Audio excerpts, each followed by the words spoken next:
حافظ صاحب نے فرمائش کی ہے کہ سرکار امام علی مقام کی بارگاہ میں کچھ شعر پڑھ دیں. میں 2-3 شعر پیش کر دیتا ہوں. آیا نہ ہوگا اس طرح حسن و شباب ریت پر. آیا نہ ہوگا اس طرح حسن و شباب ریت پر. گلشن فاطمہ کے تھے سارے گلاب ریت پر. گلشن فاطمہ کے تھے سارے گلاب ریت پر. جتنے جتنے سوال عشق نے آل رسول سے کیے، جتنے سوال عشق نے آل رسول سے کیے، ایک کے بعد ایک دیے سارے جواب ریت پر. آیا نہ ہوگا اس طرح حسن و شباب ریت پر. عشق میں کیا لٹائیے، عشق میں کیا بچائیے، آل نبی نے لکھ دیا سارا نصاب ریت پر. اور پیاسا حسین کو کہوں اتنا تو بے ادب نہیں، لمسے لبے حسین کو ترسا ہے آپ ریت پر. آل نبی کا کام تھا آل نبی ہی کر گئے، کوئی نہ لکھ سکا ادیب ایسی کتاب ریت پر. تمہارے رب نے تمہیں یوں ہی نہیں پیدا کر دیا کہ بس دنیا میں آؤ کماؤ اور مر جاؤ. نہیں، اللہ نے پیدا کیا ہے تمہیں اپنی عبادت کے لیے. اس نے تمہارے اوپر احسان کیا ہے، اس نے تمہیں زندگی دی ہے، جسم دیا ہے، آنکھیں دی ہیں، ناک دی ہے، زبان دی ہے، یہ 32 دانت دیے ہیں. اللہ نے احسان کیا تمہارے اوپر. اپنے رب کا احسان مت بھولو، اپنے رب کو یاد رکھو. 11ویں آئی غوث الاعظم کی بس میں سب جا کر بیٹھے، اچھی بات ہے، کیوں بیٹھے ہو؟ حضور غوث الاعظم کا احسان ہے نا، احسان ہے تب تو بیٹھے. لیکن جس نے غوث الاعظم کو پیدا کیا ہے وہ تمہارا رب ہے، ہمارا رب ہے. رب کا احسان مت بولو. دن میں 5 مرتبہ تم سے کہا گیا ہے کہ اس کی عبادت کرو، نماز پڑھو، نماز مت چھوڑو. فرسٹ چیز جو زندگی میں بدلاؤ لانا ہے وہ بتا رہا ہوں. پہلی چیز نماز کے عادی بنیے، نماز مت چھوڑیے. اگر آپ نماز چھوڑتے ہیں تو بھلائی کا جتنا من آئے اتنا کام کریے، کوئی فائدہ نہیں ہے. کیونکہ نماز آپ کے اوپر فرض ہے، ہمارے اوپر فرض ہے. نماز چھوڑ کر بھلائی کا کام کیا کریں گے؟ کیا بھلائی کریں گے؟ وہ جو اصل چیز ہے نماز کے لیے کہا گیا، اس کو چھوڑ کر کوئی کام مت کریے، پکڑ کر کام کریے، اللہ قبول فرمائے گا. نماز مت ترک کیجیے. جو نماز ترک کرتے ہیں ان کی عمر سے برکت ختم ہو جاتی ہے، بے برکتی ہو جاتی ہے عمر میں. آپ دیکھیے اپنے نوجوانوں کو، اپنے شہر قبرستان چلے جائیے، زیادہ تر مرنے والوں کی عمر کیا ہے؟ 40 سال، 45 سال، 35 سال، 30 سال، ایسے لوگ مر جاتے ہیں. کیوں؟ نماز نہیں پڑھتے. نماز پڑھیے، اللہ عمر میں برکت عطا فرمائے گا، کاروبار میں برکت ہوگی، رزق میں برکت ہوگی. جو نماز نہیں پڑھتا اس کے چہرے بے نور ہو جاتے ہیں. لوگ چہروں کو دیکھ کے نفرت کرنے لگتے. دیکھو تمہارے چہرے، ہمارے چہرے نفرتوں کا نشان بن گئے. صاحب کوئی دیکھے نفرت کرنے لگتا ہے، یہ مسلمان ہے، پتہ نہیں کیا ہے. لیکن یہی چہرے مسلمانوں کے چہرے، غریب نواز کو بھی اللہ نے چہرہ عطا فرمایا، حضور غوث الاعظم کو بھی چہرہ عطا فرمایا. ان کے چہرے جن کو دیکھ کر لوگ ایمان لاتے تھے. حضور چادر شریعہ کا بھی چہرہ تھا، بڑے بڑے بزرگوں کا بھی چہرہ تھا جن کو دیکھ کر لوگ ایمان لاتے تھے. تو تمہارے چہرے میں ایسی کیا چیز پیدا ہو گئی؟ نماز نہیں پڑھتے. نماز پڑھو. فرسٹ چیز جو میں کہہ رہا ہوں, بدلاؤ لاؤ اپنی زندگی میں. ایک چیز. دوسری چیز, ایماندار بنو. دھوکہ بازی چھوڑ دو. لوگ یہ سمجھتے ہیں جو سب سے زیادہ دھوکہ دے, لوگوں کو بیوقوف بنائے, وہی سب سے کامیاب ہے. وہ سب سے بڑا بیوقوف ہے, وہ کامیاب نہیں ہے. میرے آقا جب معراج میں تشریف لے گئے, واپس آئے, صحابہ نے عرض کیا رسول اللہ آپ نے جنت میں کیسے لوگوں کو دیکھا؟ حضور نے فرمایا ایسے لوگ جو دھوکہ کھا جائیں لیکن کسی کو دھوکہ نہ دیں. تو ہم سمجھتے ہیں کہ دھوکہ دے کر ہم کامیاب ہوں گے. نہیں, دھوکہ دینا بند کرو, کسی کو دھوکہ نہ دو. یہ بدلاؤ کی بات کر رہا ہوں. فرسٹ چیز ہے نماز اپنی زندگی میں اتارو. نماز اگر زندگی میں آ گئی تو پھر نماز کیا ہے؟ ان الصلاۃ تنہی عن الفحشاء والمنکر. نماز جو ہے وہ بے حیائیوں سے بھی تمہیں روک دے گی, غلط کاموں سے بھی تمہیں روک دے گی, ساری چیزوں سے روک دے گی. لیکن نماز کو مست جانیے. یہ بدلاؤ اپنی زندگی میں لائیے. دوسری چیز ہے کہ بیوقوف بنانے سے ڈریے, لوگوں کو دھوکہ دینے سے ڈریے.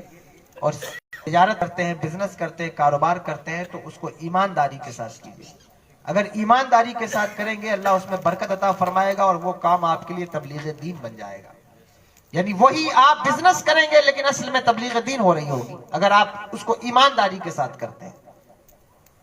تیسری چیز, اپنے رب کی ناشکری مت کرو. اللہ نے جتنا تمہیں دیا ہے, جیسا دیا ہے, اس کا شکر ادا کرو. ہر وقت, ہر لمحہ یہ بات کہنا کہ ہمارے پاس یہ نہیں, ہمارے پاس یہ نہیں, فلاں کے پاس تو یہ ہے, فلاں کو یہ دے دیا, فلاں کو یہ دے دیا, یہ دے دیا, وہ دے دیا, کیوں دے دیا, ہم کو کیوں نہیں دیا, یہ پوچھنے والے ہم کوئی نہیں ہوتے ہیں. اللہ نے شرطیں لگائی ہیں. اللہ نے کہا ہے کہ یہ ہمارے غیر ہمارے کیا لگتے ہیں, ہم کیوں ان کو نوازیں گے, ہم تو تمہیں ہی نوازیں گے. شرط یہ ہے کہ تم مومن رہو. وَأَنْتُمُ الْأَعْلَوْنَ إِن كُنتُم مُؤْمِنِينَ. تمہیں ہم غلبہ دیں گے پوری دنیا میں, لیکن تم مومن تو رہو, سچے بن کے رہو. اللہ نے تمہیں مسلمان بنایا ہے, مسلمان پیدا ہوئے, حضور کی امت میں پیدا ہوئے. وَلَقَدْ كَرَّمْنَا بَنِي آدم کا تاج تمہارے سر پر ہے. تمہیں درمیانی امت بنایا, تمہیں رسولوں پر گواہ بنایا ہے اللہ نے. لحاظ رکھو میرے بھائیوں, اور اللہ کا شکر ادا کرو کہ اللہ نے تمہیں بہت کچھ عطا فرمایا ہے. سب سے بڑا شکر تو یہ ہے کہ اس نے تمہیں اپنے محبوب کی امت میں پیدا فرما دیا. اب اس سے بڑی بات کیا ہوگی؟ انبیاء دعا کرتے تھے کہ اللہ مجھے نبی نہ بنا, اپنے محبوب کی امت میں پیدا فرما دیا. تو تمہیں حضور کی امت میں پیدا فرمایا, اس سے بڑا احسان کیا ہوگا؟ ہے توجہ نہیں, بات سن رہے ہیں؟ احسان ہے نا اس کا, اس نے حضور کی امت میں پیدا فرمایا. تو اس لیے اس احسان کو مانو, اور ماننے کا مطلب یہ ہے کہ اس کی عبادتوں کو ترک نہ کرو. یہ بدلاؤ اپنی زندگی میں لائیے. نماز, دھوکے سے پرہیز کیجیے, اور تیسری چیز اس کا شکر ادا کیجیے.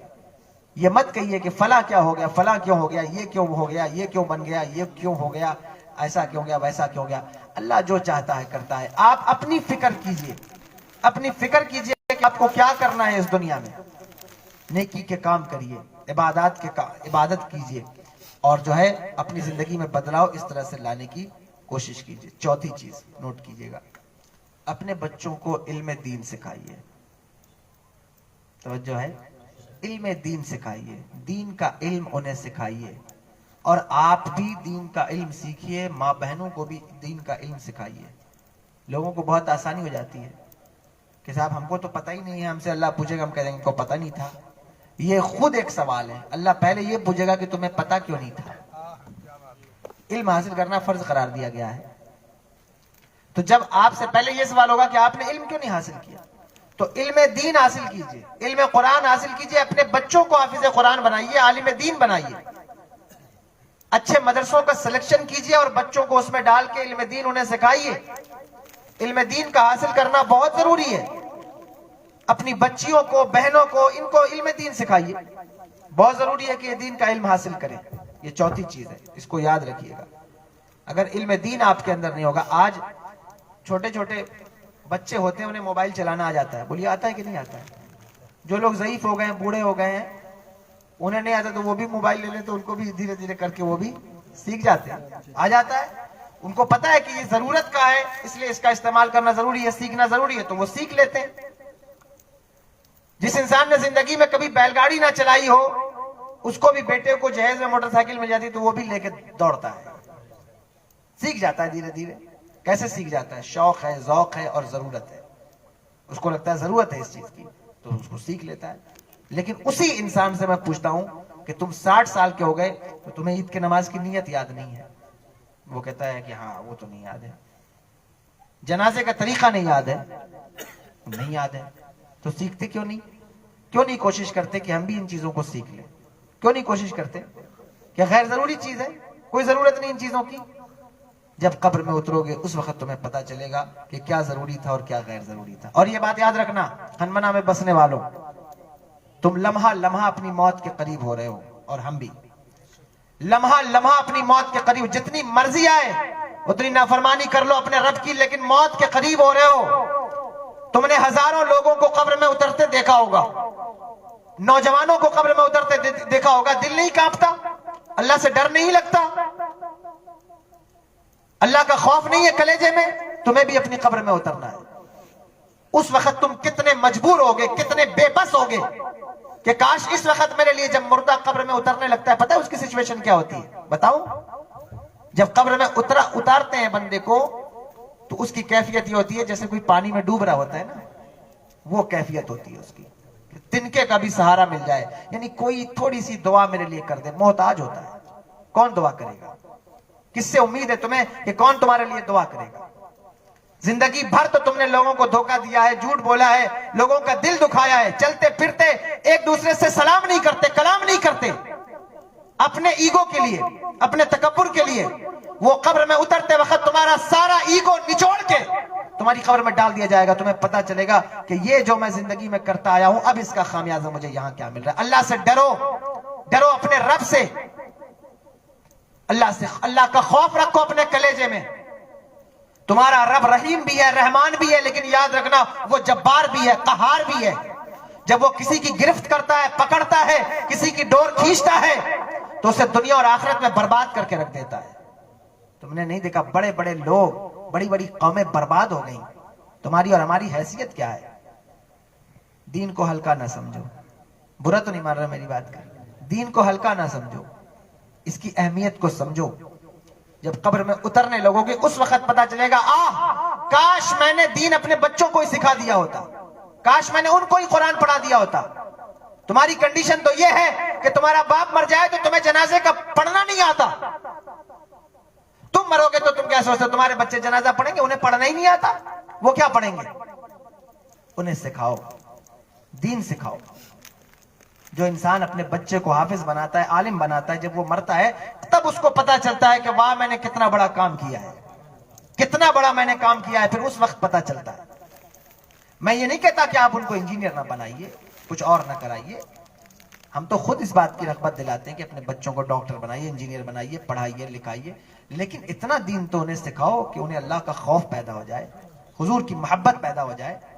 کہیں ایسا نہ ہو کہ وہ خود بھی برباد ہوں اور تمہیں بھی لے ڈوبے. اس لیے اپنے بچوں کو علم دین سکھائیے, اپنی بچیوں کو علم دین سکھائیے. ایک بچے نے بھی اگر آپ کے وہ اچھا عالم بن گیا تو پوری قوم کا اس سے فائدہ ہوگا, پورے شہر کا اس سے فائدہ ہوگا. اس لیے اپنے رب سے ڈریے. یہ چوتھی چیز میں نے بتائی ہے کہ اپنے بچوں کو علم دین سکھائیے, اور بچیوں کو بھی خاص طور پر علم دین سکھائیے, علم حاصل کرائیے. جیسے ہو سکے, جیسا جو صورت بن سکے اس صورت میں اپنے بچوں کو, بچیوں کو علم دین حاصل کرائیے. پانچویں بات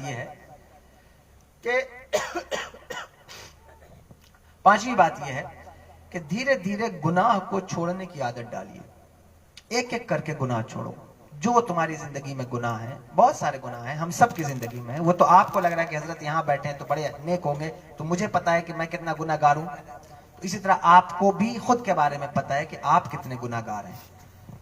تو اللہ اگر ایک بندہ کوئی اس سے ڈر کے ایک گناہ بھی ترک کر دے تو دوسرے گناہ اللہ خود بخود اس کے چھڑا دیتا ہے. ایک گناہ تو اپنے رب کے لیے چھوڑ دو, کوئی ایک گناہ چھوڑ دو. وعدہ عہد کر لو اپنے دل میں, مجھ سے مت وعدہ کرو, اپنے دل میں عہد کرو کہ میں آج سے یہ ایک گناہ چھوڑ دوں گا. مثلا جھوٹ آج سے میں نہیں بولوں گا, آج سے میں بدنگاہی نہیں کروں گا, خراب تصویریں نہیں دیکھوں گا. یہ ایک کوئی چیز ارادہ کر لو اپنے دل میں. سنو, نیکی کرنا بہت آسان ہے لیکن گناہ کو چھوڑنا بہت مشکل کام ہے. اور گناہ کو چھوڑنا ہی تقویٰ ہے, گناہ سے بچنا ہی تقویٰ ہے. یہی تو تقویٰ ہے. کہ آپ کسی گناہ کو چھوڑیں اس رب کے لیے ایک گناہ کو چھوڑ کے دیکھو. دیکھو عرب کی سرزمین پر لوگ شراب پیتے تھے, شراب ان کی گٹی میں تھی, لیکن جب آیت اتری تو انہوں نے کیسے شراب کو چھوڑا؟ چھوڑا یا نہیں چھوڑا مجھے بتاؤ؟ چھوڑا نا. کیا کیا نہیں کرتے تھے؟ اللہ کے لیے گناہ کو چھوڑنا بہت بڑی نیکی ہے, بہت بڑی نیکی ہے. اس لیے پانچویں بات میں نے بتائی کہ گناہ کو چھوڑنے کی عادت ڈالیے. کسی ایک گناہ کو, دو گناہ دھیرے دھیرے چھوڑ دیجیے. 12:15 ہو گئے, میں نے تو کسی نے بتایا نہیں. تو آپ کس طرح سے کریں؟ فرمایا یا ایھا الذین آمنوا اتقوا اللہ. یہ کیا؟ اتقوا اللہ, اللہ سے ڈریے. ڈرنا بہت ضروری ہے. اللہ تعالیٰ آپ کی اس محفل کو قبول فرمائے. ہم سب کی حاضری